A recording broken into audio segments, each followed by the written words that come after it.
Hey everybody, it's John Durham with the Durham Real Estate team at 𝘗𝘪𝘭𝑚 doing our frequently asked questions. This one is on the seller side, but really, to be honest with you, it's both sides, and that's kind of a more vague question, but what is going on in the market today? So I'm going to try to answer that for you. Obviously, it's got to be a short, quick video because that's what I've been instructed to do. So anyway, what's going on in the market today? Gary Keller wrote a book several years ago, probably 10, 15 years ago, called The Shift. Gary Keller, 𝘗𝘪𝘭𝑚 Realty. And it's talking about operating a real estate business in a shifting market. Well, what we've learned since then is pretty much the market is always shifting.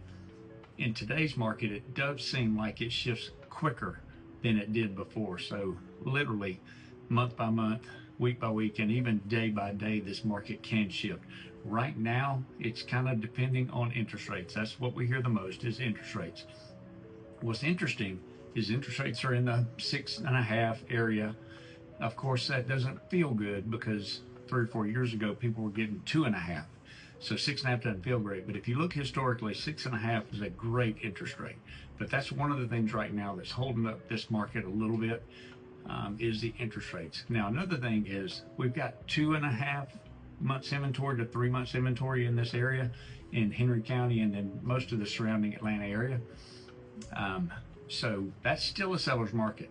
What's funny about this market is that buyers are acting as if it's a buyer's market, asking for a lot. So we have to educate our sellers. You may get a really good offer, price-wise. You may get exactly what you're asking for price-wise, but don't be surprised. You don't have to take it, but don't be surprised if they ask for something like $10,000 to $15,000 in closing costs.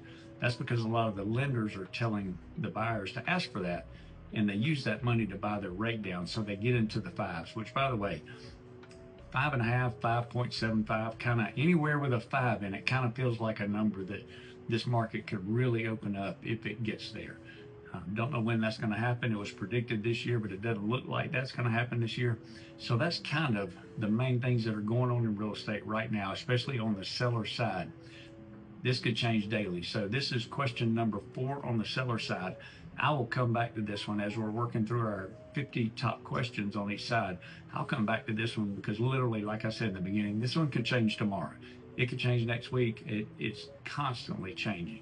So, and because it's constantly changing, we always teach people, don't try to time the market. If you're living in a home that you don't mind living in for the rest of your life, and you think, I could sell, but I don't have to, fine, time the market. If you have any sort of need, kids' schools, upsizing, downsizing, job change, any sort of need, please don't try to time the market. And the reason we say that is we know